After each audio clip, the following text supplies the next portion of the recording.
Subscribe करिए hi-fi study channel को, bell icon को प्रेस कीजिए लेटेस्ट वीडियो अपडेट सबसे पहले पाने के लिए। हेलो दोस्तों, कैसे हो आप सभी। एक बार फिर से आपका बहुत बहुत स्वागत है इस वीडियो पे। दोस्तों आज की वीडियो में हम बात करेंगे दोस्तों डीएलएड तृतीय सेमेस्टर, जो कि आपके लिए बेहद इंपॉर्टेंट है। और आज के इस वीडियो में मैं दोस्तों पूरा संस्कृत के जितने भी आपके बहुविकल्पी प्रश्न बनते हैं वो सारे के सारे इस वीडियो में मैं आपके कराने वाला हूँ।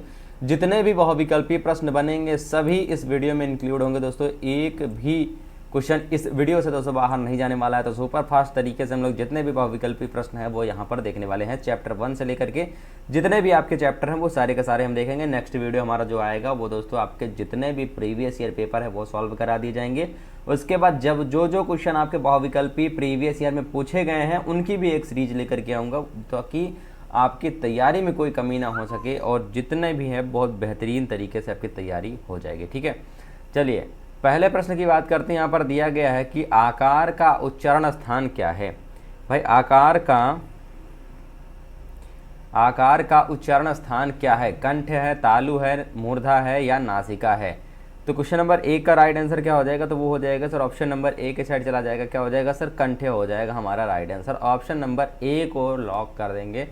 कंठ हो जाएगा। आकार मतलब कहाँ से, कंठ से उच्चारण स्थान उसका उच्चारण हो रहा है।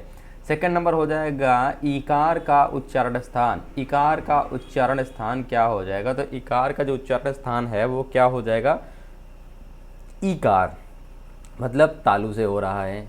उसके बाद ऋकार का उच्चारण स्थान क्या है, तो ऋकार का उच्चारण स्थान क्या हो जाएगा, थर्ड नंबर का ऑप्शन नंबर ए हो जाएगा मूर्धा। ये मूर्धा होता है। ठीक है, उच्चारण स्थान इसका मूर्धा से होता है।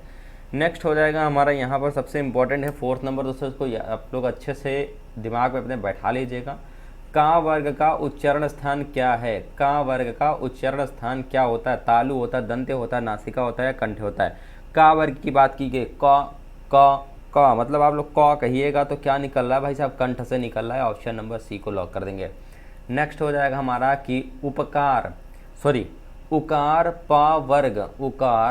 पा वर्ग का उच्चारण स्थान क्या है, नासिक, कंठ, ओष्ठ या दंत्य। 5 नंबर का राइट आंसर क्या हो जाएगा दोस्तों, 5 नंबर का राइट आंसर हमारा ऑप्शन नंबर ए हो जाएगा, ओष्ठ हो जाएगा हमारा करेक्ट आंसर। ठीक है ना साथियों, क्या हो जाएगा सर, ओष्ठ हो जाएगा हमारा राइट आंसर। ओष्ठ हो जाएगा हमारा राइट आंसर। 6 नंबर यमंगणनम का उच्चारण स्थान क्या है। यमंगणनम का उच्चारण स्थान क्या है, नासिका है, ओष्ठ है, कंठ है या दंत्य है। तो 6 नंबर का राइट आंसर दोस्तों क्या हो जाएगा, वो हो जाएगा ऑप्शन नंबर नासिका। यमंगणनम या मतलब क्या हो रहा है, यमंगणनम क्या हो रहा है, नासिक से आवाज़ निकल रही है, नाक से आवाज़ निकल रही है। तो सर ऑप्शन नंबर ए को लॉक करेंगे।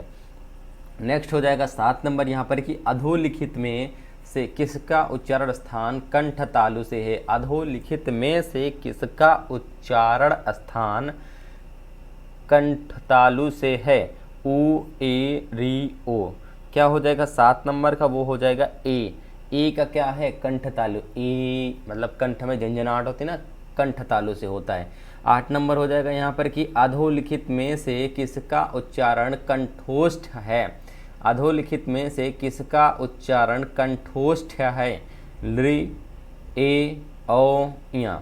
8 नंबर का राइट आंसर क्या हो जाएगा, तो वो हो जाएगा ऑप्शन नंबर डी हो जाएगा, ओ हो जाएगा। क्या हो जाएगा सर, ओ हो जाएगा हमारा राइट आंसर। नेक्स्ट हो जाएगा हमारा यहाँ पर 9 नंबर की वकार का उच्चारण स्थान क्या हो जाएगा, तो वकार का जो उच्चारण स्थान है वो हो जाएगा आपका दंत्योष्ठ। वकार का उच्चारण स्थान दंतोष्ठ से होता है।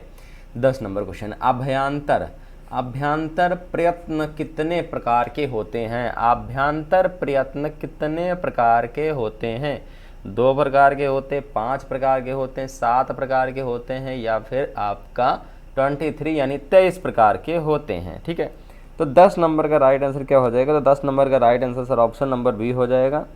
ठीक है सर, क्या हो जाएगा, ऑप्शन नंबर बी हमारा यहाँ पर राइट आंसर हो जाएगा। कितने प्रकार के होते हैं, तो 5 प्रकार के होते हैं। ठीक है, 11 नंबर क्वेश्चन हो जाएगा हमारा यहाँ पर कि स्पष्ट प्रयत्न है, अंतस्थ है, ऊष्म है, स्पर्श है या फिर स्वर है।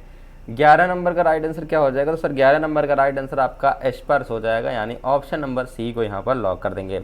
12 नंबर क्वेश्चन है कि ईस्त्र स्पष्ट है, ईस्त्र स्पष्ट है, ऊष्म है, अंतस्थ है, स्वर है या स्पर्श है। तो 12 नंबर का राइट आंसर क्या हो जाएगा सर, ऑप्शन नंबर बी हो जाएगा। क्या हो जाएगा सर, अंतस्थ हो जाएगा हमारा राइट आंसर। ठीक है सर, क्या हो जाएगा सर, यहाँ पर अंतस्थ हमारा राइट आंसर हो जाएगा।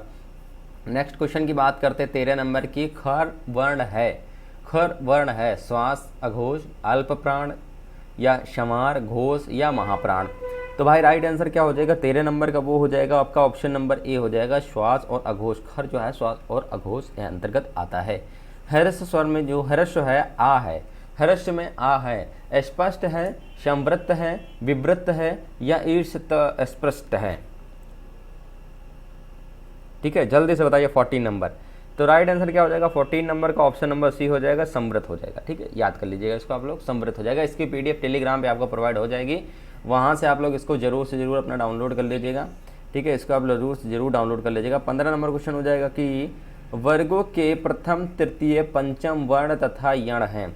वर्गों के प्रथम तृतीय पंचम वर्ण तथा यण हैं। अल्प प्राण, घोष, महाप्राण या नाद। एक होता है नाद। ठीक है, तो 15 नंबर का राइट आंसर क्या हो जाएगा सर, अल्प प्राण के अंतर्गत आता है। ये किसके अंतर्गत आता है सर, अल्प प्राण के अंतर्गत ये आता है, यानी अल्प प्राण हो जाएगा हमारा राइट आंसर। क्वेश्चन नंबर 16 क्या हो जाएगा कि वर्गों के द्वितीय चतुर्थ वर्ण तथा शल है। अल्प प्राण, घोष, महाप्राण या फिर नाद। तो यहाँ पर भी सेम उसी तरह से क्वेश्चंस हमारे दिए गए, यानी विकल्प जो हैं सेम उसी तरह से दिए गए हैं, लेकिन यहाँ पर हमको वर्गों के द्वितीय चतुर्थ वर्ण का शल है, ये एक शल है, तो क्या हो जाएगा यहाँ पर महाप्राण हो जाएगा। ठीक है सर, क्या हो जाएगा, महाप्राण के अंतर्गत ये आ जाता है। 17 नंबर हो जाएगा, स्पर्श व्यंजन कितने हैं। स्पर्श व्यंजन कितने होते हैं या स्पर्श व्यंजन कितने प्रकार के होते हैं। 24 प्रकार, 25 प्रकार, 26 प्रकार या 30 प्रकार। तो स्पर्श व्यंजन बेसिकली यहाँ पर बात की गई है कि स्पर्श व्यंजन कितने प्रकार के होते हैं। तो जो आपके स्पर्श व्यंजन होते हैं वो 25 होते हैं। ठीक है, कितने होते हैं सर, 25 होते हैं, यानी 17 का option number C right answer हो जाएगा। 18 नंबर हो जाएगा कि ओस व्यंजन कितने होते हैं। ओस व्यंजनों की यहाँ पर बात की गई, तो ओस व्यंजन जो आपके होते हैं वो होते हैं 4। ओस व्यंजन कितने होते हैं, 4 होते हैं, ऑप्शन नंबर ए हो जाएगा।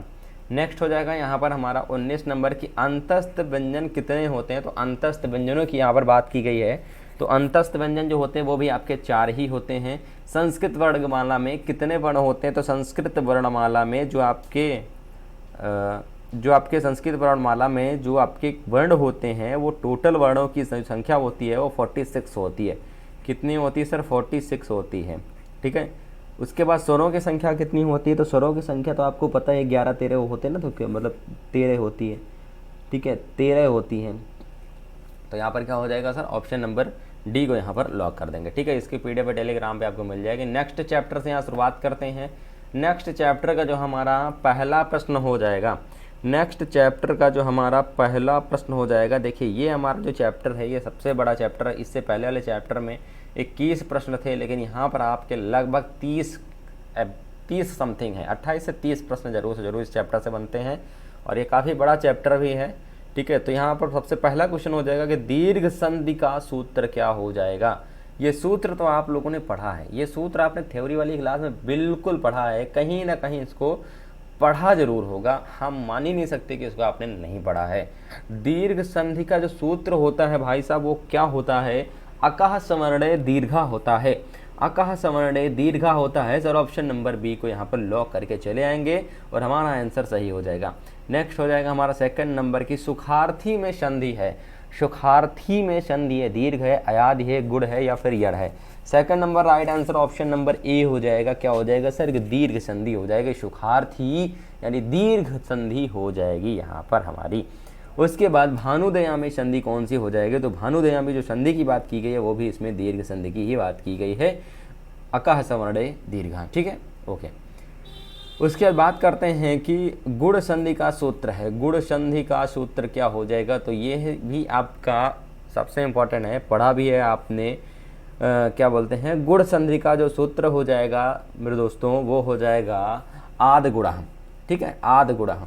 ये सब कक्षा 8 में पढ़ी वाली चीज़ें हैं दोस्तों। ये कक्षा 8 में आप लोगों ने पढ़ा है, 8 में या 10th में। अगर 8 में नहीं पढ़ा तो भाई साहब 10th में तो 100% पढ़ा है आपने।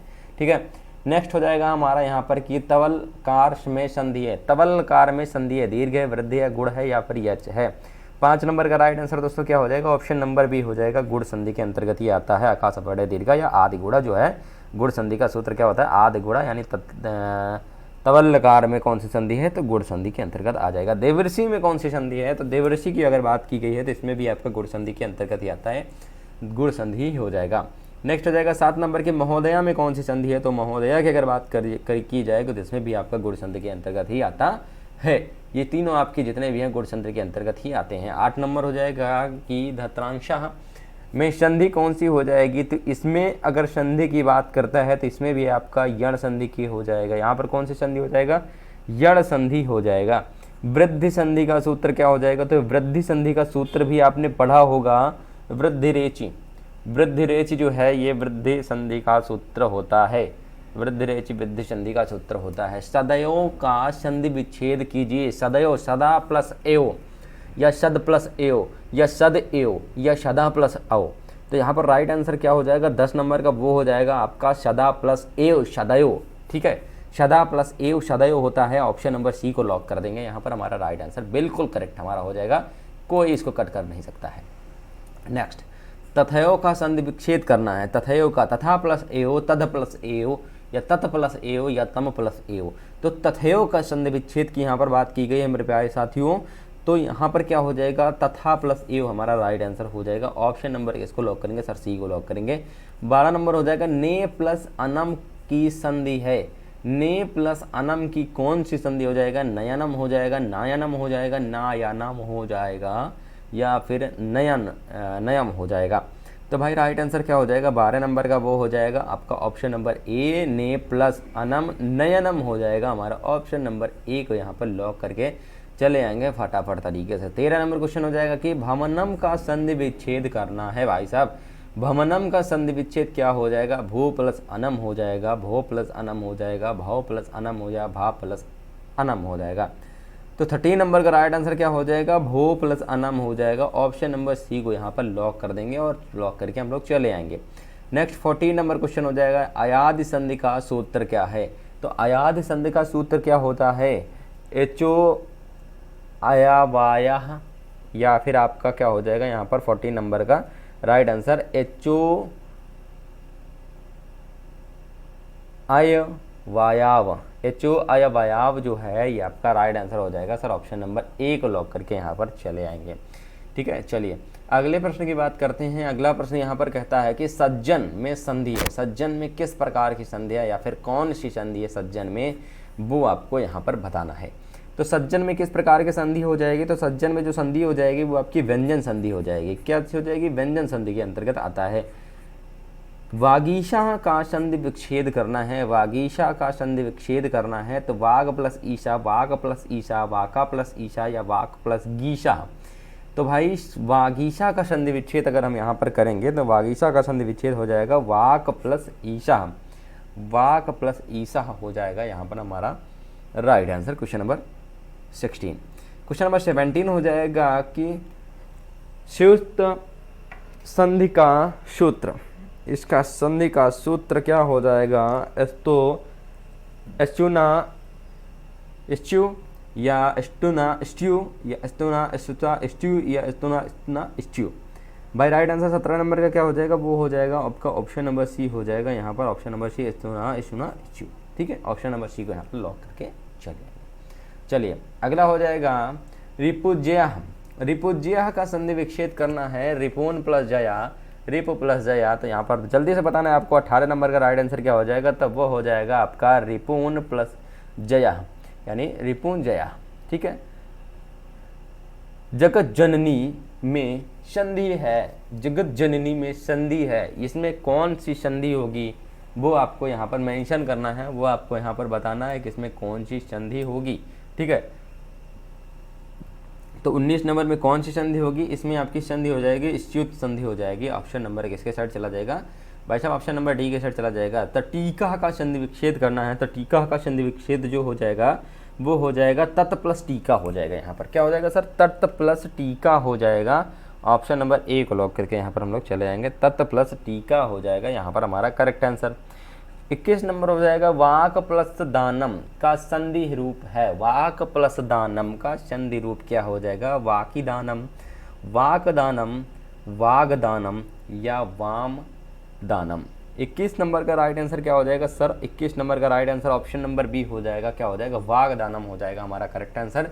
दिग्गजा में संधि कौन सी हो जाएगी? तो भाई साहब दिग्गजा में जो संधि हो जाएगी वो आपकी संधि हो जाएगी दिग्गजा में, वो आपकी व्यंजन संधि के अंतर्गत आ जाता है। किसके अंतर्गत सर? व्यंजन संधि के अंतर्गत आ जाता है। 23 नंबर हो जाएगा सदगत का संधि विच्छेद है, सदगति का संधि विच्छेद है। सम प्लस गति ही, शत प्लस गति है, सन प्लस गति ही या फिर सग प्लस गति। ठीक है, तो 23 नंबर का right answer option number C हो जाएगा, सत प्लस गति ही हो जाएगा हमारा करेक्ट आंसर। 24 नंबर की जगदाधार धारा का संधि विच्छेद है। जगदाधारा का संधि विच्छेद क्या हो जाएगा? जगद प्लस धारा, जगन प्लस अधारा, जगत प्लस आधारा या जगत प्लस धारा। ठीक है, तो राइट आंसर क्या हो जाएगा 24 नंबर का? वो हो जाएगा आपका ऑप्शन नंबर सी हो जाएगा, जगत प्लस आधारा हो जाएगा जगदाधारा का संधि विच्छेद। और इसके बाद शुद्धि जो है, शुद्धि का संधि विच्छेद आपको करना है। शुद्धि का संधि विच्छेद क्या हो जाएगा? तो शुद्धि का संधि विच्छेद, इसका आपको जवाब दोस्तों कमेंट सेक्शन में देना है। इसका जवाब आपको कमेंट सेक्शन में देना, वेरी मोस्ट इंपॉर्टेंट है, आसान भी है। 26 नंबर उत्पन्ना का संधि विच्छेद करना है। तो उत्पन्ना का संधि विच्छेद क्या हो जाएगा मेरे साथियों? उत्पन्ना का उद प्लस पन्ना हो जाएगा, उद प्लस पन्ना हो जाएगा। दिग्नाथ का संधि विच्छेद क्या हो जाएगा? तो दिग्नाथ का संधि विच्छेद भी आपको कमेंट सेक्शन में इसका जवाब जरूर देना है। 28 नंबर निर्दय में संधि है। निर्दय में कौन सी संधि है? निर्दय में कौन सी संधि है? तो निर्दय में अगर संधि की बात की जाए तो यहाँ पर आपका संधि हो जाएगा रुत्वा संधि हो जाएगा, रुत्वा संधि हो जाएगा। ऑप्शन नंबर सी को यहाँ पर लॉक करेंगे। ठीक है, ऑप्शन नंबर सी को यहाँ पर लॉक करेंगे। चलिए नेक्स्ट चैप्टर की ओर चलते हैं और यहाँ पर देखते हैं हमारे इस चैप्टर में कितने प्रश्न बनते हैं। और सारे के सारे प्रश्न आपके लिए वेरी मोस्ट इंपॉर्टेंट होंगे। यहाँ से आपके 10 से 15 प्रश्न बनेंगे जो कि बेहद इंपॉर्टेंट होंगे। आधिहारी में समास है, आधिहारी में समास कौन सा हो जाएगा? तो आधिहारी में समास आपका अव्ययी भाव समास के अंतर्गत आ जाएगा। किसके अंतर्गत आ जाएगा सर? अव्ययी भाव समास के अंतर्गत आ जाएगा। अव्ययी भाव समास के बारे में तो आपको पता ही है। ठीक है, अव्ययी भाव। ठीक है, उसके बाद प्रतिदिनम का समास है। तो प्रतिदिनम का कौन सा समास हो जाएगा यहाँ पर? तो प्रतिदिन, प्रतिदिनम, प्रतिदिन, प्रतिदिनम, इसमें कौन सा समास हो जाएगा? तो इसमें आपका अव्ययी भाव समास हो जाएगा। कौन सा भाव समास हो जाएगा सर? अव्ययी भाव समास के अंतर्गत ये आ जाता है। नेक्स्ट हो जाएगा 3 नंबर की, जब सामासिक पद का पूर्व पद विशेषण और उत्तर पद विशेष हो तो कौन सा समास होता है? तो इसमें कौन सा समास होता है? तो इसमें आपका कर्मधारय समास, बिल्कुल कर्मधारय ही होता है। इसमें आप 100% ले करके चलिए कि कर्मधारय ही होता है। ठीक है, नेक्स्ट हो जाएगा 4 नंबर के, राम कृष्णो शब्द का उचित समास विग्रह करना है। उचित समास विग्रह यहाँ पर करना है। राम कृष्णो शब्द का उचित समास विग्रह करना है। रामा चा कृष्णा, राम कृष्णा चा, या रामा चा कृष्णा चा, या रामो चा कृष्णो चा। तो उचित समास विग्रह यहाँ पर आपको करना है। तो क्या हो जाएगा यहाँ पर आपका? राम चा कृष्णा चा, यही होता है उचित समास विग्रह। 5 नंबर हो जाएगा कि जिस सामासिक शब्द में दोनों पद प्रधान हो वहाँ समास होता है। जिस सामासिक शब्द में दोनों पद प्रधान हो वहाँ समास होता है। तत्पुरुष, कर्मधारय, द्विगु समास या फिर द्वंद्व समास। 5 नंबर का राइट आंसर क्या हो जाएगा? तो सर 5 नंबर का option number D right answer हो जाएगा। क्या हो जाएगा सर? द्वंद्व समास के अंतर्गत ये आ जाता है। 6 नंबर हो जाएगा तत्पुरुष समास है। कुपुत्र, उपगंगम, भूत बलि, नीलकंठ। ठीक है, 6 नंबर का राइट आंसर क्या हो जाएगा? तो सर ऑप्शन नंबर बी हो जाएगा, भूत बलि ही हो जाएगा हमारा करेक्ट आंसर। ठीक है, भूत बलि ही हो जाएगा हमारा करेक्ट आंसर। 7 नंबर हो जाएगा कि समास का शाब्दिक अर्थ कहते हैं। तो समास का शाब्दिक अर्थ किसे कहते हैं? तो 7 नंबर का राइट आंसर क्या हो जाएगा? ऑप्शन नंबर सी, संक्षिप्तीकरण हो जाएगा। संक्षिप्तीकरण हो जाएगा हमारा राइट आंसर। ठीक है, संक्षिप्तीकरण हो जाएगा हमारा राइट आंसर। जिस समास का पहला पद अवयव हो उसे कहते हैं, जिस समास का पहला शब्द अवयव हो उसे कहते हैं अव्ययी भाव, तत्पुरुष, कर्मधारय या फिर द्वंद्व समास कहते हैं। तो 8 नंबर का राइट आंसर क्या हो जाएगा मेरे भाई? 8 नंबर का राइट आंसर हो जाएगा अव्ययी भाव समास हो जाएगा, यानी ऑप्शन नंबर ए को लॉक कर देंगे। 9 नंबर क्वेश्चन कहता है कि दशानन शब्द में समास है। 10 है जिसके आनन, यानी 10 है जिसके सर, अर्थात रावण। ठीक है, तो यहाँ पर उसका जो समास हो जाएगा वो कौन सा समास हो जाएगा? तो 9 नंबर का राइट आंसर यहाँ पर ऑप्शन नंबर डी, द्विगु समास के अंतर्गत ये आता है। महादेव शब्द में समास है, तो महादेव शब्द में कौन सा समास है, इसमें आपका कर्मधारय समास हो जाता है। 11 नंबर यहाँ पर द्विगु समास, ये सभी यार मतलब आप एक समास अगर पूरा चैप्टर अगर आप समास क्लियर कर लेते, देखिए नेक्स्ट वीडियो में आपको हो सकेगा तो समास के ऊपर वीडियो दे दूंगा, ठीक है। समास क्या है, समास कितने प्रकार के होते हैं, उन सभी प्रकारों के बारे में उनके कुछ कुछ उदाहरण भी आपको दे दूंगा, जिससे क्या होगा कि आप समास अगर आप अच्छे से क्लियर कर लोगे, ठीक है, समास अगर आप अच्छे से क्लियर कर लोगे तो भाई साहब आपके लिए बहुत ज़्यादा इंपॉर्टेंट हो जाएगा, बहुत ज़्यादा बेनिफिट हो जाएगा आप सभी के लिए। क्यों हो जाएगा, क्योंकि आपको पता है भैया समास जो है बहुत पूछा जाता है, ठीक है। समास देख रहे हैं ना आप लोग, समास से कितने ज़्यादा प्रश्न पूछे जा रहे हैं, कितने ज़्यादा प्रश्न आपके समास से पूछे जा रहे हैं। तो द्विगु समास जो है इसमें से कौन सा हो जाएगा, तो द्विगु समास इसमें से आपका हो जाएगा पंचवटी। पंचवटी में कौन सा समास है, तो भाई साहब द्विगु समास होता है, ठीक है। चलिए 12 नंबर क्वेश्चन यहाँ पर कहता है कि त्रिभुवन में समास है, त्रिभुवन में कौन सा समास है, कर्मधारय है, द्विगु है, व्यय भाव या द्वंद्व है। तो 12 नंबर का राइट आंसर क्या हो जाएगा मेरे भाई, 12 नंबर का राइट आंसर आपका द्विगु समास ही हो जाएगा। उपगंगम में समास है, तो उपगंगम की बात की गई है, तो उपगंगम में जो समास हो जाएगा वो अव्ययी भाव समास हो जाता है। 14 नंबर बहुब्रीहि समास है, 14 नंबर जो है बहुब्रीहि समास है, तो 14 नंबर बहुब्रीहि समास में कौन सा समास हो जाएगा, नीलकंठा हो जाएगा, नीलकंठा हो जाएगा बहुब्रीहि समास, ठीक है, नीलकंठा हो जाएगा बहुब्रीहि समास। नेक्स्ट क्वेश्चन की अगर हम बात करते हैं यहाँ पर नेक्स्ट और इस चैप्टर का लास्ट क्वेश्चन के गजाननम शब्द में समास है, तो गजाननम शब्द में कौन सा समास हो जाएगा मेरे भाई, तो गजाननम शब्द में कौन सा समास हो जाएगा, इसमें आपका बहुब्रीहि समास जरूर हो जाएगा। ऑप्शन नंबर किसके साथ चले जाएंगे, तो ऑप्शन नंबर सी के साथ चले जाएंगे, ठीक है सर। ऑप्शन नंबर किसके साथ चले जाएंगे सर, ऑप्शन नंबर सी के साथ चले जाएंगे, ठीक है। चलिए अगले चैप्टर की यहाँ पर हम बात करेंगे, जो कि हमारा अगला चैप्टर क्या बनता है, अगला चैप्टर हमारा बनता है यहाँ पर चैप्टर नंबर 4। तो यहाँ पर हम यहाँ से शुरुआत करते हैं अपने चैप्टर नंबर 4 की, जो कि हमारा चैप्टर नंबर 4 है, उसके हम जितने भी यहाँ पर हमारे बहुविकल्पीय प्रश्न वो देखेंगे। यहाँ पर 3rd नंबर चैप्टर तक हमारे सारे प्रश्न हो गए हैं, और 4थे नंबर चैप्टर का जो हमारा पहला प्रश्न बनता है दोस्तों, वो कौन सा प्रश्न बनता है, पहला प्रश्न हमारा ये बनता है कि रामाय शब्द में कौन सी विभक्ति का प्रयोग किया गया है, रामाय शब्द में कौन सी विभक्ति का प्रयोग किया गया है, तो इसमें रामाय में कौन सी चतुर्थी विभक्ति का प्रयोग जो है वो किया गया है, कौन सी विभक्ति, चतुर्थी विभक्ति। अगला क्वेश्चन हो जाएगा हमारा कि द्वितीय विभक्ति में नदी का बहुवचन रूप क्या होगा। देखिए मैं आपको एक स्पेशली जो है विभक्ति और विभक्ति के ऊपर और कारक के ऊपर, इसके ऊपर मैं और शब्द रूप, धातु रूप, विभक्ति, कारक, इन सभी के ऊपर एक वीडियो स्पेशली दे दूंगा, जिससे आपके जितने भी डाउट है वो क्लियर हो जाएंगे। और ज़्यादातर कहाँ से क्वेश्चन, कौन कौन से विभक्तियाँ, कौन कौन से कारक, कौन कौन से वचन जो है पूछे जाते हैं, वो सारा कुछ मैं आपको बता दूंगा। 2nd नंबर क्वेश्चन यहाँ पर हमारा यह है कि द्वितीय विभक्ति में नदी का बहुवचन रूप होगा, तो नदी का बहुवचन आपको तो पता है नदी हो जाएगा, ठीक है, नदी हो जाएगा। ऑप्शन नंबर 3rd के साइड चला जाएगा, कौन सा राइट आंसर हो जाएगा हमारा, ऑप्शन नंबर 3rd हो जाएगा। नेक्स्ट क्वेश्चन 3rd नंबर हो जाएगा कि तृतीय विभक्ति किस कारक की ओर संकेत करती है। जो तृतीय विभक्ति है वो किस कारक की ओर संकेत करती है, तो वो कारक है करण कारक की ओर संकेत करती है। किसकी ओर संकेत करती है सर, करण कारक, कौन सा, करण कारक हो जाएगा। नेक्स्ट हमारा क्वेश्चन हो जाएगा 4th नंबर की आत्मने शब्द में विभक्ति तथा वचन है, आत्मने शब्द में विभक्ति और वचन कौन सा हो जाएगा, तो आत्मने शब्द जो हो जाएगा उसमें विभक्ति वचन हो जाएगा, उसमें एक तो चतुर्थी विभक्ति हो जाएगी और एक वचन हो जाएगा, चतुर्थी विभक्ति का एक वचन हो जाएगा। अगला क्वेश्चन यहाँ पर हमारा बनता है 5वां नंबर क्वेश्चन है कि पंचमी विभक्ति में गुरु का एक वचन रूप क्या होगा। पंचमी विभक्ति में गुरु का एक वचन रूप गुरोह हो जाएगा, ठीक है, option number C right answer हो जाएगा। 6 नंबर क्वेश्चन हो जाएगा कि राजा नाम शब्द में विभक्ति तथा वचन है, राजा नाम शब्द में, राजानम शब्द में विभक्ति तथा वचन है, द्वितीय एक वचन, द्वितीय बहुवचन, प्रथमा एक वचन, चतुर्थी द्विवचन। तो 6 नंबर का राइट आंसर क्या हो जाएगा आपका, हो जाएगा द्वितीय विभक्ति और एक वचन हो जाएगा। विभक्ति कौन सी हो जाएगी, द्वितीय विभक्ति हो जाएगी, वचन कौन सा हो जाएगा, एक वचन हो जाएगा।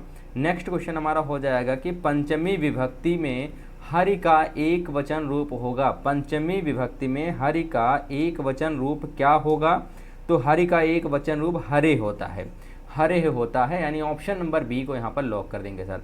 नेक्स्ट हो जाएगा 8 नंबर की प्रथमा विभक्ति में फल का द्विवचन रूप होगा। प्रथमा विभक्ति में फल का द्विवचन रूप क्या हो जाएगा? फलम, फलेन, फले, फलानी। तो 8 नंबर का राइट आंसर क्या हो जाएगा? ऑप्शन नंबर बी हो जाएगा, फले हो जाएगा। ऑप्शन नंबर बी को यहाँ पर लॉक कर देंगे, हमारा right answer option number B हो जाएगा। 9 नंबर क्वेश्चन कहता है कि पितरम शब्द में विभक्ति तथा वचन है।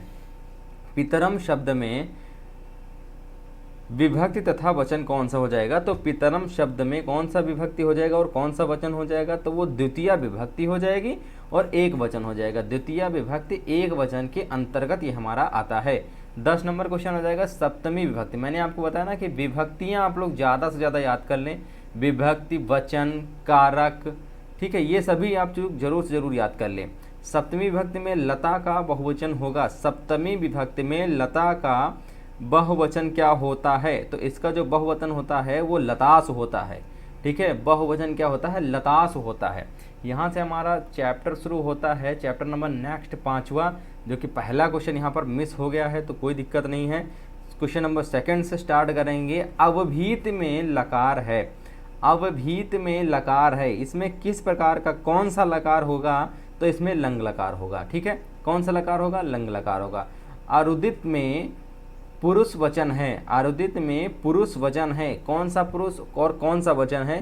तो इसमें आपको पता होना चाहिए, इसमें आपका मध्यम पुरुष और बहुवचन है। अरुदित में मध्यम पुरुष और बहुवचन है। नेक्स्ट हो जाएगा हमारा यहाँ पर कि लिखत में पुरुष वचन है। लिखत में पुरुष वचन कौन कौन सा हो जाएगा? तो लिखत में जो पुरुष है वो कौन सा होगा? वचन कौन सा होगा? तो इसमें मध्यम पुरुष एक वचन होगा, सॉरी मध्यम पुरुष बहुवचन होगा। ऑप्शन नंबर ए को लॉक करेंगे, मध्यम पुरुष बहुवचन। लिखत है ना, तो नॉर्मल सी बात है, मध्यम पुरुष बहुवचन हो जाएगा। 5वां नंबर हो जाएगा थ्रू धातु का लेट लकार उत्तम पुरुष एक वचन है। उत्तम पुरुष एक वचन कौन कौन सा हो जाएगा? श्रोति हो जाएगा, श्रोति हो जाएगा, श्रोमि हो जाएगा, श्रोथा हो जाएगा।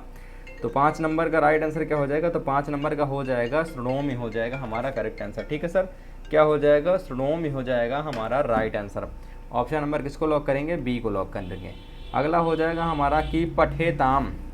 अगला हमारा हो जाएगा यहाँ पर कि पठेताम।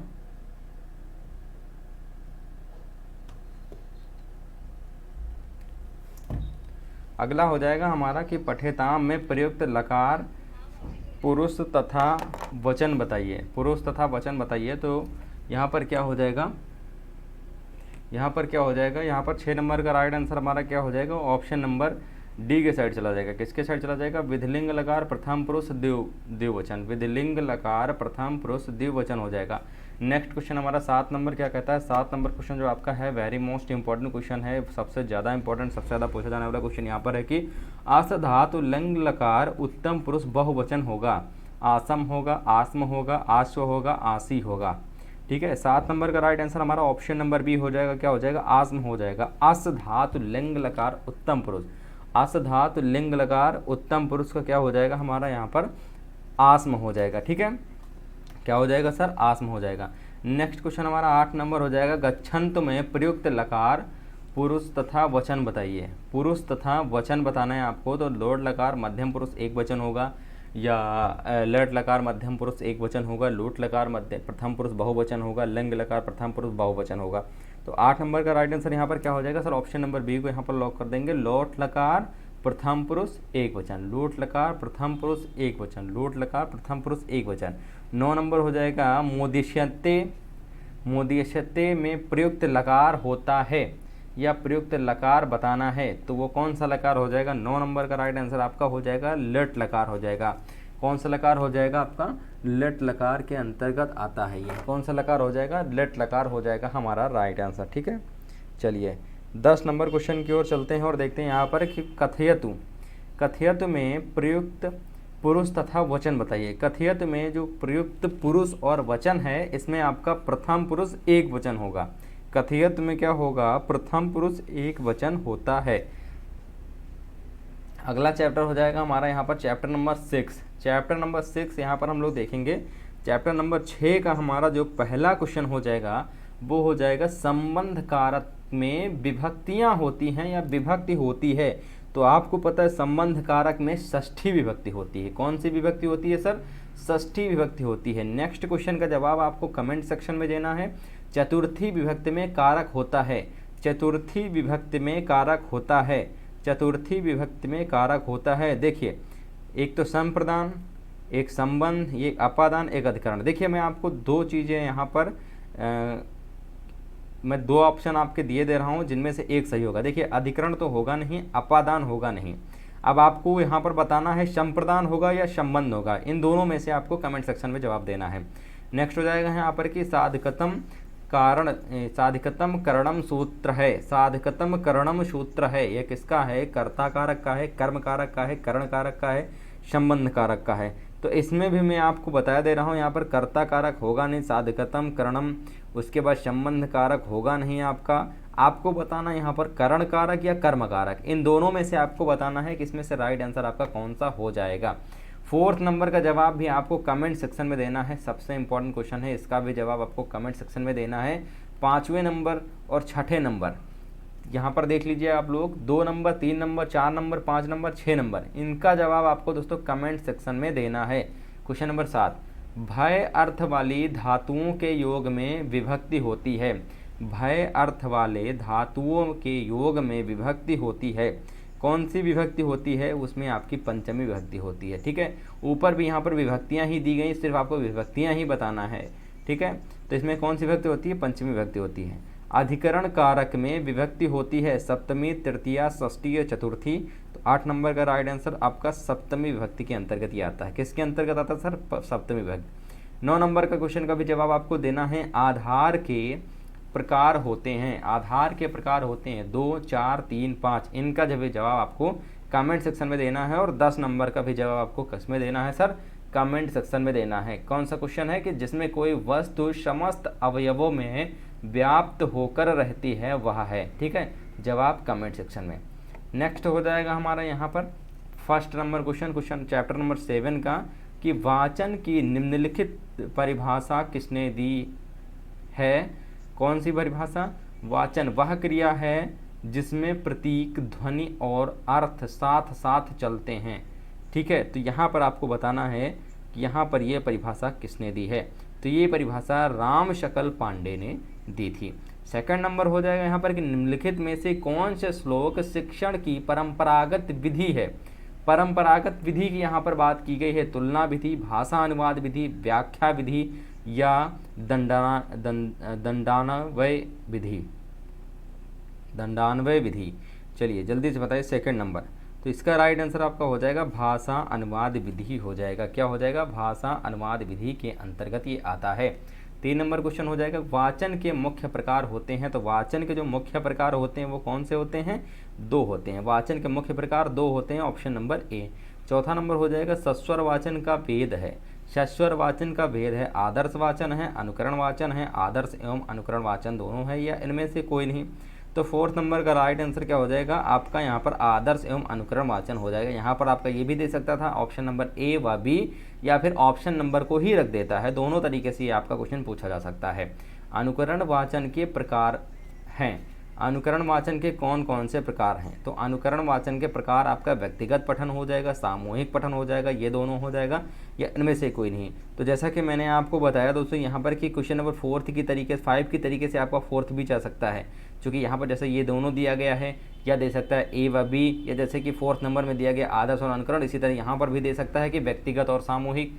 ठीक है, तो दोनों तरीके से ये क्वेश्चन आपका पूछा जा सकता है, तीनों तरीके से, या दोनों दे सकता है या फिर दोनों का ऑप्शन जो है वो भी मेंशन कर सकता है, या फिर ए व बी दोनों लिख सकता है। ठीक है, चलिए 6 नंबर क्वेश्चन यहाँ पर देखते हैं कि अन्वय का विशेष महत्व होता है। अन्वय का विशेष महत्व होता है। ठीक है, अन्वय का विशेष महत्व होता है। 6 नंबर का राइट आंसर क्या हो जाएगा? तो इसका राइट आंसर हो जाएगा आपका दंडान्वय विधि में, दंडान्वय विधि में। ठीक है, नेक्स्ट हो जाएगा 7 नंबर के श्लोक शिक्षण के लिए प्राथमिक कक्षाओं में उपयोगी विधि है। श्लोक शिक्षण के लिए प्राथमिक कक्षाओं में उपयोगी विधि है गीत तथा नाट्य विधि, व्याख्या विधि, तुलना विधि या भाष्य विधि। 7 नंबर का राइट आंसर आपका गीत तथा नाट्य विधि हो जाएगा हमारा राइट आंसर। गीत तथा नाट्य विधि यहाँ पर करेक्ट आंसर हो जाएगा। ठीक है, ओके। चलिए अगले क्वेश्चन की बात करते हैं। 8 नंबर क्वेश्चन कहता है कि समीक्षा विधि उपयोगी है। समीक्षा विधि जो है वो उपयोगी है उच्च स्तर की कक्षाओं के लिए, माध्यमिक स्तर की कक्षाओं के लिए, प्राथमिक स्तर की कक्षाओं के लिए, या फिर इन सभी के लिए। ठीक है, तो राइट आंसर यहाँ पर 8 नंबर का क्या हो जाएगा, वो हो जाएगा यहाँ पर उच्च स्तर की कक्षाओं के लिए। देखिए सुपर फास्ट तरीके से आपका कराया जा रहा है, ये सब आप पढ़ चुके हो, इनको डिटेल में बताने की ज़रूरत ही नहीं है। आप लोग ये मत सोचिए कि इसको डिटेल में सर बताइए, हर एक ऑप्शन का डिटेल में बताइए, नहीं, ये सब आप पढ़ चुके हो, सिर्फ आपको यहाँ पर दोहराना है, आपको रिवीजन करना है बस एक तरीके से। ठीक है, 9 नंबर क्वेश्चन। 9 नंबर क्वेश्चन क्या कह रहा है कि छात्रों के श्लोक को भाव व स्वतः ग्रहण करने की प्रेरणा मिलती है। दंडान्वय विधि, खंडान्वय विधि, भाष्य विधि या व्याख्या विधि। तो भाई 9 नंबर का राइट आंसर क्या हो जाएगा, 9 नंबर का हमारा जो राइट आंसर हो जाएगा वो हो जाएगा हमारा ऑप्शन नंबर बी, खंडान्वय विधि हो जाएगा। ऑप्शन नंबर बी के साइड चला जाएगा। नेक्स्ट हो जाएगा 10 नंबर यहाँ पर कि दुष्टों की विद्या होती है। दुष्टों की जो विद्या होती है भाई साहब वो कौन सी होती है, विवाद के लिए। किसके लिए सर, विवाद के लिए होती है। दुष्टों की जो विद्या होती है वो विवाद के लिए होती है सर। ऑप्शन नंबर बी को लॉक करेंगे यहाँ पर। ठीक है, नेक्स्ट चैप्टर से शुरुआत करेंगे और नेक्स्ट चैप्टर के सेकंड नंबर क्वेश्चन से शुरुआत करेंगे। चूँकि दोस्तों यहाँ पर क्या है कि फर्स्ट नंबर थोड़ा सा मिस हो गया है, कोई दिक्कत नहीं है। वर्तनी लेखन जिसे कहते हैं का मुख्य उद्देश्य क्या होता है, इसका मुख्य उद्देश्य क्या होता है, क्या है इसका मुख्य उद्देश्य, शुद्ध वर्तनी लिखने की योग्यता विकसित करना, वर्तनी के सामान्य नियमों की जानकारी देना, या शुद्ध वर्तनी के महत्व का ज्ञान प्रदान करना, या उपयुक्त सभी। तो सेकंड नंबर का राइट आंसर क्या हो जाएगा, ऑप्शन नंबर डी हो जाएगा, उपयुक्त सभी, यानी ए व बी व सी तीनों हो जाएगा। इस वजह से राइट आंसर हमारा ऑप्शन नंबर डी के साइड चला जाएगा। थर्ड नंबर हो जाएगा कि वर्तनी लेखन सिखाने की प्रमुख विधि कौन सी है, खेल विधि, अभ्यास विधि, श्रुतलेख विधि, या उपयुक्त सभी। ठीक है, या फिर उपयुक्त सभी। तो आप सभी जल्दी से बताएंगे थर्ड नंबर का राइट आंसर क्या हो जाएगा। तो इसका राइट आंसर आपका हो जाएगा उपयुक्त सभी के साइड चला जाएगा, यानी उपयुक्त सभी हो जाएगा हमारा right answer. Option number D को लॉक कर देंगे। अगला हमारा क्वेश्चन हो जाएगा कि मैं नहीं जानता कि कब मुझ में यह विचार आया कि सुलेख शिक्षा का कोई आवश्यक अंग है। सुलेख क्या है भाई साहब, शिक्षा का कोई आवश्यक क्या है, अंग है। ये मुझे विचार में नहीं आया। ठीक है, यह कथन जो है किसका है, तो ये कथन जो है वो किसका है, महात्मा गांधी जी का है। किसका है सर, महात्मा गांधी का है। 5 नंबर क्वेश्चन, सुलेख की प्रमुख विशेषता है अक्षर सुडौल हो, अक्षर का आकार उचित हो, अक्षर स्पष्ट हो, या उपयुक्त सभी। तो सुलेख में ये सभी चीज़ें देखी जाती हैं, चाहे वो अक्षर सुडौल हो, चाहे अक्षर उचित आकार में हो, या स्पष्ट हो। इस वजह से उपयुक्त सभी के साइड यहाँ पर चले जाएंगे। नेक्स्ट हो जाएगा सुलेख की कितनी विधियाँ होती हैं। तो सुलेख की जो विधियाँ होती हैं वो 2 विधियाँ होती हैं। कौन कौन सी होती हैं, कमेंट सेक्शन में जरूर आप लोग मेंशन करिएगा। ठीक है, चलिए अगले प्रश्न पे चलते हैं और देखते हैं यहाँ पर कि श्रुतलेख का मुख्य उद्देश्य क्या होता है। श्रुतलेख का मुख्य उद्देश्य, एक ही मुख्य उद्देश्य होता है, या 2 मुख्य उद्देश्य होते हैं, या 3 मुख्य उद्देश्य होते हैं। कौन कौन से होते हैं, तो इनमें छात्रों के लेखन में शुद्धता लाना, कि भाई अगर हम बोल कर लिखेंगे, वो छात्र सुन कर लिखेंगे तो वो उनके लेखन में शुद्धता होगी। और बोल कर लिखने या सुनकर लिखने में क्या होती है, छात्रों के लेखन में गति भी तीव्र होती है, यानी जल्दी लिखने का प्रयास करते हैं वो। उसके बाद अगर बात करते हैं छात्रों के लेखन का अभ्यास कराना, तो लेखन का अभ्यास भी हो जाता है। इस वजह से right answer option number D हो जाएगा। इसी वजह से right answer option number D होगा और कोई वजह नहीं है। 8 नंबर क्वेश्चन के श्रुत लेख में की लेखन सामग्री का स्तर कैसा होना चाहिए। तो इसका जो लेखन सामग्री का जो स्तर है, ना तो अत्यधिक कठिन होना चाहिए और ना ही अत्यधिक सरल होना चाहिए। कठिन होगा तो बच्चा लिख नहीं पाएगा, सरल होगा तो मतलब फिर मज़ा नहीं आएगा। ठीक है, चलिए अगला प्रश्न, अगला चैप्टर यहाँ पर चैप्टर नंबर 9।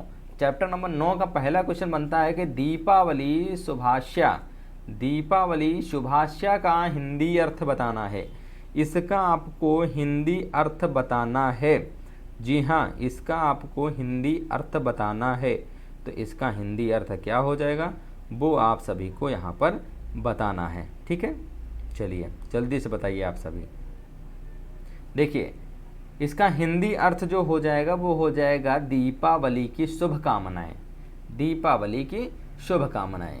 संवाद का सामान्य अर्थ क्या होता है, तो संवाद का सामान्य अर्थ होता है, चाहे संभाषण कहें, चाहे बातचीत कहें चाहे वार्तालाप कहें, ये सभी चीज़ें एक ही होती हैं, इस वजह से उपयुक्त सभी की साइड चला जाएगा। संस्कृत संभाषण द्वारा छात्रों को लाभ होता है, संस्कृत संभाषण द्वारा छात्रों को लाभ होता है। संस्कृत में वार्तालाप का अभ्यास भी होता है, आत्मविश्वास में वृद्धि भी होती है, संकोच की भावना जो होती है, संकोच की भावना जो बनी रहती है वो भी समाप्त हो जाती है। इस वजह से right answer option number D हो जाएगा, उपयुक्त सभी। चलिए अगला क्वेश्चन हो जाएगा कि एक उत्तम संवाद की विशेषता होती है, एक उत्तम संवाद की विशेषता होती है, सरलता होती है, संक्षिप्तता होती है, स्पष्टता होती है, या उपयुक्त सभी होता है। फोर्थ नंबर का राइट आंसर यहाँ पर देखिए स्पष्टता भी हो जाएगा, सरलता भी हो जाएगा और संक्षिप्तता भी हो जाएगा। इस वजह से right answer option number D को यहाँ पर लॉक कर देंगे, ऑप्शन नंबर डी इस करेक्ट आंसर हो जाएगा। संवाद लेखन से छात्रों को लाभ होते हैं, संवाद लेखन से छात्रों को लाभ होते हैं। देखिए निरीक्षण शक्ति विकसित होती है और विचार शक्ति विकसित भी होती है, सृजनात्मकता क्षमता विकसित भी होती है।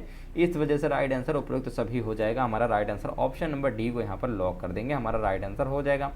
नेक्स्ट क्वेश्चन हमारा 6 नंबर हो जाएगा कि संस्कृत संभाषण एक कला है जो भाषा को फिल इन द ब्लैंक रूप से बोलने में सहायक होती है, बोलने में सहायक होती है। कैसे बोलने में? मौखिक बोलने में सहायक होती है, ठीक है, मौखिक बोलने में सहायक होती है। ऑप्शन नंबर ई को लॉक करेंगे। चैप्टर नंबर 10, ठीक है, चैप्टर नंबर 10 क्या कहता है? चैप्टर नंबर 10 हमारा पहला प्रश्न कहता है कि अनुवाद मूल शब्दों और वाक्यांशों का यथासंभव निकटतम मुहावरेदार तुल्यात्मक शब्द प्रदान करके प्रदत्त भाषा सामग्री को दूसरी भाषा में प्रतिपादन का कार्य है। उपयुक्त परिभाषा किसके द्वारा दी गई है? तो उपयुक्त परिभाषा जो है वो किसके द्वारा दी गई है? तो वो आपकी दी गई शिक्षा शब्दकोश के द्वारा। किसके द्वारा सर? शिक्षा शब्दकोश के द्वारा। नेक्स्ट हो जाएगा हमारा 2 नंबर क्वेश्चन कि अनुवाद शिक्षण का उद्देश्य है। तो अनुवाद शिक्षण का उद्देश्य कौन सा हो जाएगा? यहाँ पर अनुवाद शिक्षण का उद्देश्य संस्कृत भाषा के शब्द भंडारण को समृद्ध बनाना, संस्कृत भाषा के शब्द भंडारण को समृद्ध बनाना होता है। सेकंड नंबर का राइट आंसर क्या हो जाएगा? सॉरी सेकंड नंबर का राइट आंसर आपका उपयुक्त सभी हो जाएगा। यहाँ पर संस्कृत भाषा को भंडारण समृद्धि यानी ऑप्शन नंबर ए बी व सी तीनों हो जाएगा। इस वजह से राइट आंसर हमारा ऑप्शन नंबर डी हो जाएगा, ठीक है, इसी वजह से हमारा ऑप्शन नंबर डी हो जाएगा, ठीक है। चलिए अगला प्रश्न यहाँ पर देखते हैं 3 नंबर की अनुवाद शिक्षण द्वारा छात्रों को कितनी भाषाओं का ज्ञान होता है? तो अनुवाद शिक्षण के द्वारा छात्रों को कितनी भाषाओं का ज्ञान होता है? 2 भाषाओं का, 1 भाषाओं का, 3 भाषाओं का या 4 भाषाओं का? तो 3rd नंबर का राइट आंसर भाई साहब क्या हो जाएगा? ऑप्शन नंबर ए को लॉक कर देंगे। कितनी भाषाओं का? 2 भाषाओं का। अब वो 2 भाषाएं कौन कौन सी हैं? अगर आपको पता है तो कमेंट सेक्शन में ज़रूर बताइएगा, नहीं पता है तब भी बताइएगा, उसका जवाब आपको रिप्लाई ज़रूर दिया जाएगा। 4th नंबर क्वेश्चन, संस्कृत शिक्षण में अनुवाद अभ्यास के कितने प्रकार होते हैं? 2 प्रकार, 4 प्रकार, 5 प्रकार या फिर 3 प्रकार, ठीक है। तो 4th नंबर का राइट आंसर क्या हो जाएगा? यहाँ पर 3 प्रकार होते हैं। अनुवाद के कितने भेद होते हैं? तो अनुवाद के जो कॉमन भेद होते हैं वो 3 ही होते हैं। अनुवाद शिक्षण की कितनी विधियाँ होती हैं? तो अनुवाद शिक्षण की भी 3 ही विधियाँ होती हैं। ये चीज़ आप लोग याद रखिएगा, 3 हमारा कॉमन चल रहा है। अगला हो जाएगा 7 नंबर कि संस्कृत भाषा में कितने लिंग होते हैं? तो संस्कृत भाषा में भाई साहब 3 ही लिंग होते हैं। 8वां नंबर हो जाएगा संस्कृत भाषा में कितने पुरुष होते हैं? तो संस्कृत भाषा में भी भाई साहब 3 ही पुरुष होते हैं। संस्कृत भाषा में कितने लकार होते हैं? तो संस्कृत भाषा में आपको पता होना चाहिए भैया कितने लकार होते हैं। तो लकारों की संख्या भाई 3 मत करिएगा, लकार पूरे 10 होते हैं, ठीक है। लकार पूरे के पूरे 10 लकार होते हैं, ठीक है। पूरे के पूरे कितने लकार होते हैं? 10 लकार होते हैं। अगला क्वेश्चन हो जाएगा यहाँ पर 10 नंबर की संस्कृत भाषा में कितने कारक होते हैं? तो संस्कृत भाषा में कारकों की जो संख्या होती है वो कारकों की संख्या 6 होती है। कितने कारक होते हैं सर? 6 कारक होते हैं। नेक्स्ट चैप्टर 11 नंबर पे पहुँचते हैं और इसके बहुविकल्पी प्रश्न देख लेते हैं। देखिए जितने भी मैं आपको बहुविकल्पी प्रश्न जो है करवा रहा हूँ वो सभी के सभी मैराथन क्लास के जरिए आपको करवा रहा हूँ, यानी कि इससे बाहर बहुविकल्पी प्रश्न आपके बिल्कुल भी नहीं पूछे जाएंगे, ठीक है। इससे बाहर आपके बहुविकल्पी प्रश्न एक भी प्रश्न जो है इसके बाहर से नहीं पूछा जाएगा। तो इस वजह से इसको आप अच्छे से दिमाग में बैठा लीजिएगा। PDF भी आपको टेलीग्राम पे प्रोवाइड कर दी गई है, जाके डाउनलोड कर लेना, ठीक है। चलिए पहला प्रश्न यहाँ पर क्या कहता है, पहला प्रश्न यहाँ पर क्या कहता है, पहला प्रश्न जो है वो आपका यहाँ पर क्या कहता है, वो कहता है कि वी प्लस अव प्लस हारा से बना शब्द क्या बनेगा, या फिर इससे शब्द क्या बनेगा, व्यवहारः बनेगा, व्यवहारः बनेगा, व्याहारा बनेगा या व्यावहारः बनेगा, ठीक है। तो आपको पता है भैया क्या बनेगा इससे, तो इससे बनेगा ऑप्शन नंबर ए व्यवहारः बनेगा।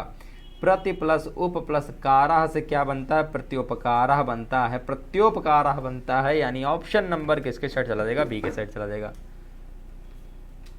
किसके साइड चला जाएगा, ऑप्शन नंबर बी के साइड चला जाएगा। उसके बाद अत्युत्कृष्ट में उपसर्ग है, अत्युत्कृष्ट में उपसर्ग है, अत्य है, आ है, बड़ा आ है, या अति है, या उप है। तो थर्ड नंबर का राइट आंसर आपका अति हो जाएगा, ठीक है। अत्युप, अत्युप निकल नहीं रहा, अत्युप, अत्युत, तो यहाँ पर क्या हो जाएगा, अति उपसर्ग हो जाएगा, ठीक है।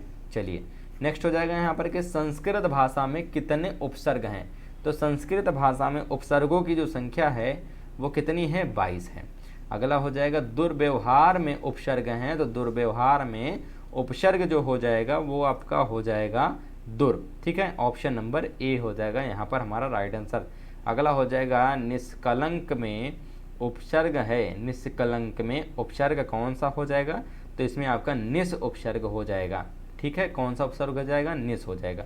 अगला हमारा हो जाएगा यहाँ पर 7 नंबर क्वेश्चन की उक्त्वा में कौन सी धातु प्रयुक्त है, उक्त्वा में कौन सी धातु है जो प्रयुक्त है, तो उक्त्वा में वच धातु, उक्त्वा में वच धातु, उक्त्वा में वच धातु जो है वो उपयुक्त है। अगला हो जाएगा 8 नंबर क्वेश्चन, भिन्न में धातु तथा प्रत्यय बताइए, इसमें कौन सा धातु और कौन सा प्रत्यय है, तो 8 नंबर का राइट आंसर क्या हो जाएगा यहाँ पर कि भिद धातु है और कत प्रत्यय है, कौन सा है, कत प्रत्यय है। अगला हो जाएगा 9 नंबर की कत्वत्व प्रत्यय का प्रयोग किस काल के लिए किया जाता है, तो किस काल के लिए, वर्तमान काल के लिए, भविष्य काल के लिए, भूतकाल के लिए, या फिर सभी कालों के लिए किया जाता है, तो भैया 9 नंबर का राइट आंसर आपका भूतकाल हो जाएगा, यानी भूतकाल के लिए प्रयोग किया जाता है। भमन शब्द में धातु तथा प्रत्यय बताइए, तो भू धातु साचन प्रत्यय, भू धातु सुत प्रत्यय, या भू धातु कृत प्रत्यय, या फिर भू धातु कृत प्रत्यय, ठीक है। तो 10 नंबर का राइट आंसर क्या हो जाएगा यहाँ पर, भू धातु सुत प्रत्यय हो जाएगा हमारा यहाँ पर राइट आंसर। 11 नंबर दृष्टा में कौन सा प्रत्यय होता है, तो दृष्टा में कौन सा प्रत्यय होता है, इसमें कृत प्रत्यय होता है, आधा का कृत प्रत्यय होता है। नेक्स्ट हो जाएगा हमारा यहाँ पर कि कृतवाच्य में किसकी प्रधानता होती है, कृतवाच्य में किसकी प्रधानता होती है, कर्ता की, कर्म की, भाव की, या उपयुक्त सभी की, तो 12 नंबर का राइट आंसर यहाँ पर कर्ता की होती है, यानी ऑप्शन नंबर किसको लॉक करेंगे, तो ऑप्शन नंबर ए को यहाँ पर लॉक कर देंगे। किसको लॉक करेंगे सर, ऑप्शन नंबर ए को यहाँ पर लॉक कर देंगे। किसको लॉक करेंगे सर, ऑप्शन नंबर ए को लॉक कर देंगे। अगला 12 नंबर क्वेश्चन हो गया। 13 नंबर क्वेश्चन की बात करेंगे और लास्ट क्वेश्चन इस चैप्टर का कि भाववाच्य में किसकी प्रधानता होती है, भाववाच्य में किसकी प्रधानता होती है, वो क्रिया की प्रधानता होती है, ठीक है। नेक्स्ट चैप्टर देखते हैं, चैप्टर नंबर 12। चैप्टर नंबर 12 के जितने भी प्रश्न बनेंगे वो सारे देखने वाले हम यहाँ पर। सप्त का अर्थ कितना होता है, तो इसका तो जवाब आपको पता ही होगा, सप्त का अर्थ मतलब 7 होता है। त्रिशंत का प्रत्यय क्या होता है, त्रिंशत का प्रत्यय क्या होता है, त्रिंशत का प्रत्यय क्या होता है, तो त्रिंशत का प्रत्यय मतलब 30 होता है। 70 को संस्कृत में क्या कहते हैं, तो 70 को देखिए मैंने आपको बताया था ना कि 1 से लेकर के 100 तक आप लोग संस्कृत में गिनतियां भी याद कर लीजिएगा, 1 से लेकर के 100 तक गिनतियां भी याद कर लीजिएगा। यानी 70 को संस्कृत में क्या कहते हैं, तो 70 को सप्तति कहते हैं, ठीक है। क्या कहते हैं सर, सप्तति कहते हैं। ऑप्शन नंबर बी को लॉक करेंगे। 12 संख्या को संस्कृत में क्या कहते हैं, तो 12 संख्या को संस्कृत में द्वादशम कहते हैं। क्या कहते हैं सर, द्वादशम कहते हैं। शतम का अर्थ कितना होता है, तो शतम का जो अर्थ होता है वो कितना होता है, शतम का अर्थ मतलब 100 होता है, कितना 100 मतलब 100। एकादश शब्द का हिंदी अर्थ क्या होता है, तो एकादश शब्द का हिंदी अर्थ होता है 11। एकादश का हिंदी अर्थ क्या होता है, 11 होता है। और द्वादशम का क्या होता है, 12 होता है। 16 की संख्यावाची शब्द होती है, 16 की संख्यावाची शब्द एकादश होती है, सप्तदश होती है, षोडश होती है या अष्टदश होती है। तो 16 का संख्यावाची की बात की गई है यहाँ पर, तो 16 का षोडश हो जाएगा, यानी ऑप्शन नंबर बी को लॉक कर देंगे। 8 नंबर क्वेश्चन हो जाएगा कि चतुर्दशम का अर्थ है, चतुर्दशम का अर्थ कितना हो जाएगा, 15 हो जाएगा, 14 हो जाएगा, 18 हो जाएगा या 10 हो जाएगा। तो 8 नंबर का राइट आंसर यहाँ पर क्या हो जाएगा, ऑप्शन नंबर बी, चतुर्दशम का मतलब 14 होता है। कितना होता है सर, 14 होता है। नेक्स्ट क्वेश्चन हो जाएगा यहाँ पर कि एक संख्यावाची शब्द को प्रथमा विभक्ति पुल्लिंग में लिखेंगे, एक संख्यावाची शब्द को प्रथमा विभक्ति पुल्लिंग में लिखेंगे, एका, एकम, एकः या एकस्य। तो 9 नंबर का राइट आंसर क्या हो जाएगा, एकः लिखेंगे। ठीक है, क्या लिखेंगे सर, एकः लिखेंगे, यानी ऑप्शन नंबर सी को यहाँ पर लॉक करेंगे। अगला क्वेश्चन इस चैप्टर का लास्ट क्वेश्चन क्या हो जाएगा, त्रि यानी 3 संख्यावाची शब्द को चतुर्थी विभक्ति स्त्रीलिंग में क्या लिखेंगे, तो इसको स्त्रीलिंग में क्या लिखेंगे, इसको लिखेंगे त्रिशभ्यः, त्रिशभ्यः लिखेंगे। अगला हो जाएगा यहाँ पर चैप्टर नंबर 13, और हो सकता है ये हमारा लास्ट चैप्टर भी है, यानी इसमें टोटल संस्कृत में 13 ही चैप्टर हैं और इनसे बाहर बहुविकल्पी नहीं आने वाला है, तो इसकी पीडीएफ जरूर ले लीजिएगा। श्यामपट्ट कितने प्रकार के होते हैं, श्यामपट्ट कितने प्रकार के होते हैं सर, ठीक है, तो आपको बताना है यहाँ पर श्यामपट्ट जो होते हैं वो कितने प्रकार के होते हैं। तो श्यामपट्ट जो है वो 5 प्रकार के होते हैं। निम्नलिखित में से कौन सी उच्चारण शब्द की एक प्रमुख विधि है, निम्नलिखित में से कौन सी उच्चारण शिक्षण की एक प्रमुख विधि है, तो इसमें कौन सी एक प्रमुख विधि है, इसमें आपकी पूर्ण विधि भी आती है, अनुकरण विधि भी आती है, अभ्यास विधि भी आती है। इस वजह से हमारा right answer option number D को लॉक कर देंगे यहाँ पर। चार्ट कितने प्रकार के होते हैं, तो चार्ट के जो प्रकारों की संख्या होती है वो 6 होती है। चार्ट कितने प्रकार के होते हैं सर, 6 प्रकार के होते हैं।